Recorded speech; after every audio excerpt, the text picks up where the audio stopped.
jiwaku yang reinkarnasi mana? Pecah dulu sistemnya, pecah dulu. Misal sekarang yang reinkarnasi di dalam tubuhmu itu hanya hidungnya mbahmu saja, tapi hidungnya mbahmu itu sudah digunakan untuk latihan meditasi, maka daya penciumanmu luar biasa. Atau telinga saya kok peka ya mas dengan musik Eropa, mungkin mbahmu ada di Eropa dan pernah menggunakan musik itu, dipinjami telinganya ke kamu. Jadi kita pecah dulu, karena ini sistem gotong royong. Kita lihat mana sistem yang reinkarnasi dulu. Tapi yang kita tembus adalah higher self, karena setiap diri kita memiliki itu. Maka turun lagi ke bumi untuk mengenali sistem, karena tidak selesai dalam satu dekade kalau mengenali sistem. Hanya nanti dituntun oleh guru sejati Anda sendiri, yang disebut higher self. Nah maka kita hubungkan, kalau kita bisa menghubungkan, kita menyatukan kekuatan dan kita hubungkan kekuatan kepada sang sumber cerdas, ini disebut keselarasan, dan ini disebut spirit. Spirit.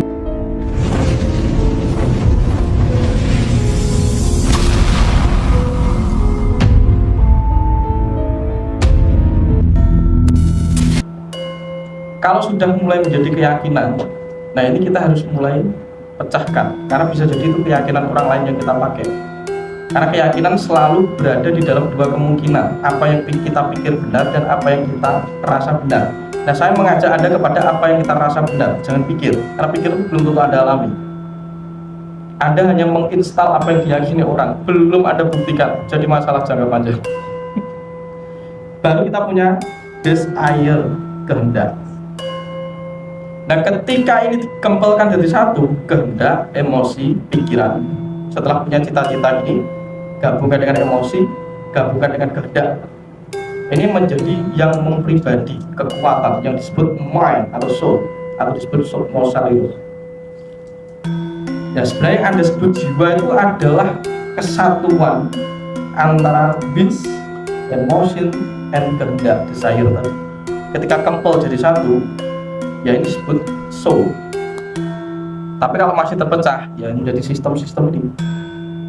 Dan nanti di dalam sukmo sariro baru di sini Anda mulai beridentitas, karena sudah memiliki karakter tertentu, sudah memiliki pembawaan tertentu. Nah baru ketika didalami, di dalam tiga sekumpulan ini atau trimurti yang menyatu ini, soul ini didalami, dalamnya ada lagi namanya kecerdasan, yaitu disebut sukmo sayati, sukmo kaukas. Itu ada di balik ruang kosong. Nah kalau Anda bisa menggabungkan antara kecerdasan dan kekuatan, ini Anda bisa gunakan dan kelola untuk Anda perilaku, untuk mencipta peradaban, atau untuk memanage, karena itu kita namanya manusia. Jadi kalau mas jiwa yang reinkarnasi mana? Pecah dulu sistemnya, pecah dulu. Misal sekarang yang reinkarnasi di dalam tubuhmu itu hanya hidungnya mbahmu saja, tapi hidungnya mbahmu itu sudah digunakan untuk latihan meditasi, maka daya penciumanmu luar biasa. Atau telinga saya kok peka ya mas dengan musik Eropa, mungkin mbahmu ada di Eropa dan pernah menggunakan musik itu, dipinjami telinganya ke kamu. Jadi kita pecah dulu, karena ini sistem gotong royong. Kita lihat mana sistem yang reinkarnasi dulu. Tapi yang kita tembus adalah higher self, karena setiap diri kita memiliki itu. Maka turun lagi ke bumi untuk mengenali sistem, karena tidak selesai dalam satu dekade kalau mengenali sistem. Hanya nanti dituntun oleh guru sejati Anda sendiri, yang disebut higher self. Nah maka kita hubungkan, kalau kita bisa menghubungkan, kita menyatukan kekuatan dan kita hubungkan kekuatan kepada sang sumber cerdas, ini disebut keselarasan, dan ini disebut spirit. Spirit. Jadi spirit, soul, and body. Ini kita. Kalau ini sudah benar-benar sudah terhubung, ya ini disebut sukmo sayati, sukmo sariro, sulo sariro, badan sariro ini yang kita. Lalu ketika dilapisi ternyata dalam kita banyak. Nah ini dasarnya Kundalini yang bisa membongkar semua kode-kode yang ditantu ini Kundalini. Jadi sistem-sistem tubuh kita dalam aspek dari yang terkecil terbesar itu menimbulkan vibrasi dan berkomunikasi. Nah dimulai dari dalam, ketika kita mengalami aspek keseimbangan energi, sel kita tidak menjadi sel pemberontak. Ketika menjadi sel pemberontak, dia akan menjadi tumor dan kanker. Ketika menjadi tumor dan kanker, dia akan mengkiamatkan jagat alit. Sama representasinya di jagat besar. Ketika Anda memilih menjadi sel pemberontak, Anda akan membuat bumi hancur karena Anda menjadi sel kanker. Sel dalam diri kita yaitu sel yang ada kumpulan seluler yang menjadi sistem multiseluler. Di dalam jagat raya, selnya adalah kita. Tidak ada menjadi sel kanker atas jagat raya atau sel pelestari jagat raya. Pilihannya ada di Anda. Maka harus terhubung dengan sang sumber sadar. Nah, ini dasarnya untuk menempuh itu adalah Anda. Mungkin ini sejarah dulu dari sastranya. Akhirnya ketika Anda sudah menjadi seorang spiritualis, itu bukan berarti Anda tidak gelem nyambut gawe lagi, tidak mau kerja lagi, pokoknya topo, surah gitu.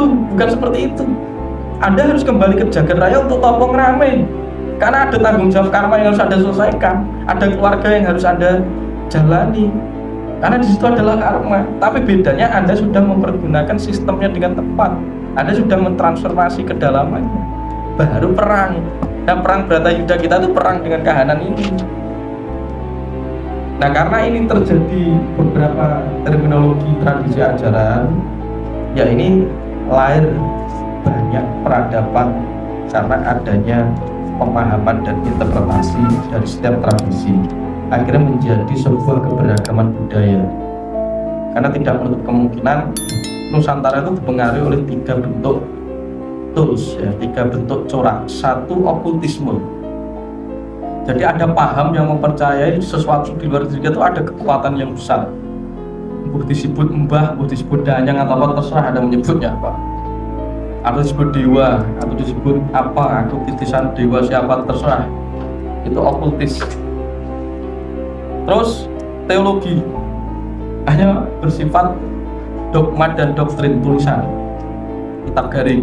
Teologi, pembedahan secara intelektual, atau juga sekarang dalam sistem pengkitapan agama, penerjemahan kitab. Baru teosofi. Nah, ini teknik manunggaling kawula Gusti. Okultisme itu adalah mempercayai adanya kakang kawah hari-hari sedulur papat lima pancer dan seluruh danyang atau dahyang penunggu suatu tempat atau demit atau mamedi energi yang rendah. Nah, ada beberapa tradisi mempercayai ini atau percaya ada dewa-dewi di diri kita, itu okultis. Baru ada teosofi yang paling banyak berkembang, itu teknik mulai mengeksplorasi di dalam. Leluhur menyebutnya adalah manunggaling kawula Gusti. Ketika bisa memanunggal semua yang ada di luar diri kita terkoneksi. Baru yang paling akhir teologi. 3 ini mempengaruhi corak ajaran kita. Maka sangat banyak sekali, sangat beragam sekali. Akhirnya di Jawa dirumuskan, Jawa Baru itu merumuskan sistem perjalanan jiwa. 1, sedulur papat lima pancer, mempercayai adanya kiblat 4 arah. Karena kalau orang sudah tidak tahu arah, pasti hidupnya juga tidak terarah. Maka dihitung ada pohon magi, kliwon, ya duduknya menduduki setiap arah. Dan pancernya ya diri kita. Maka disuruh orang zaman dulu pakai petungan. Mau jalan ke sana orang Jawa kuno pakai petungan, sebagaimana di Cina ada I Ching, ya, ada Pak Cok, itu pakai petungan. Itu step dasar pertama. Karena mempercayai okultis tadi, akhirnya membuat perhitungan.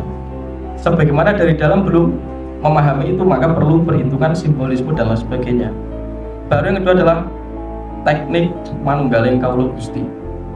Mulai mencari navigasi dari dalam, tidak petungan di luar, navigasi di dalam. Setelah ketemu, dieksplorasi, akhirnya lahir namanya ajaran sastra Jendra Hayuningrat. Sastra tentang energi, sastra tentang kesadaran untuk menavigasi, untuk menjadi pegangan di dalam hidup. Baru untuk bertujuan apa? Memayu Hayuning Bawono, konsep Satrio Pinit. Satrio Pinit atau Ratu Adil itu adalah pemain ini bawana atau rahmatan lil alamin atau kerajaan surga. Berarti untuk sistem kemanusiaan dan alam.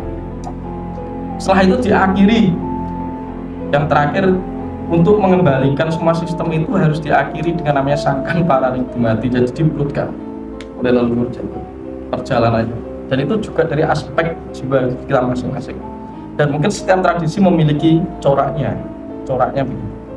Nah, saya coba untuk menggali dan mereinterpretasikan ulang pemahaman-pemahaman kuno ini agar mampu diserap oleh orang-orang yang hidup di era sekarang.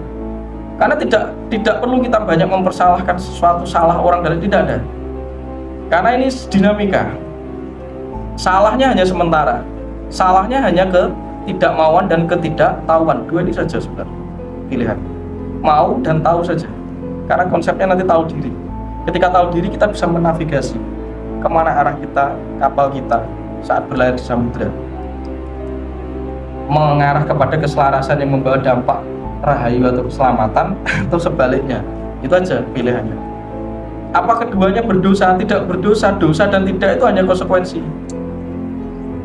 Dosa itu konsekuensi yang tidak mau diterima. Padahal dalam jagat raya itu ada sistem. Apa yang dilakukan, apa yang dikehendaki, apa yang bergerak itu pasti menimbulkan dampak. Dampak ini disebut konsekuensi logis. Orang berdosa itu ketika berbuat tidak mau mengalami dan menerima konsekuensinya, itu saya sebut dosa, pasti menderita. Karena tidak mau, tapi tidak madem mantep, yes, memang ini karena ulahku lebih mulat gitu, mulat sari rohang srawangi, ya dosa ini dilebur menjadi cinta lagi, karena digunakan untuk introspeksi diri. Tapi nek berani melakukan, tapi setelah itu malah ngeluh sambat, kok jadi pendosa ya? Pendosa. Jadi tidak layak berlama-lama di kehidupan, maka desain semesta akan membuat dia stres, depresi, dan mati. Mending didaur ulang, lahirkan lagi kehidupan lebih baru. Karena hidup satu kali tidak digunakan untuk mengaktifasikan cinta kasih, ngemrungsung aja. Karena Tuhan tidak menghendaki kita tidak berbahagia, Tuhan menghendaki kita bertumbuh dan bersuka cita. Nah ini kita sebaliknya, kalau kita menantang sistem ini ya kita akan masuk kepada sistem ini. Dan ini hukum alam, tidak bisa diganggu gugat. Itu dari aktivasi si Kundalini. Mungkin ada pertanyaan, ada sanggahan, ada diskusi, silahkan, monggo. Sebelum saya bahas lebih lanjut.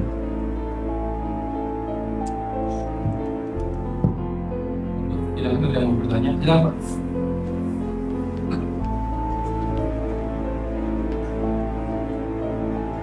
Terima kasih Pak. Saya Sartono dari Jakarta. Sungguh luar biasa apa yang disampaikan Tujuh. Ngalir terus itu. Kalau pelajaran hafalan itu luar biasa. Pasti nilai 10. Yang ingin saya tanyakan tadi terkait dengan penjelasan Kundalini. Kundalini itu energi ya, kekuatan di dalam itu sudah built-in di dalam tubuh kita kan. Nah, tadi Mbak Tujuh menjelaskannya, mengilustrasikannya terkait dengan ada cerita Dewi Supraba, ada Arjuna. Ini sebagai apa sih sebenarnya korelasi antara energi yang di dalam tubuh kita kekuatan dengan tadi? Apakah ini salah satu contoh saja? Nah, itu pertanyaan pertama. Yang kedua, saya beberapa kali melihat di YouTube lah, dan kaitannya dengan energi Kundalini. Di situ ada identifikasi warna, mulai dari cakra yang bawah sampai cakra yang mahkota. Apakah ini salah satu nanti yang akan kita pelajari, maaf kalau saya mendahului, bisa dijadikan satu sarana untuk kita bisa melakukan atau mengaktifasi ataupun membuat energi Kundalini kita menjadi lebih baik. Terima kasih Pak.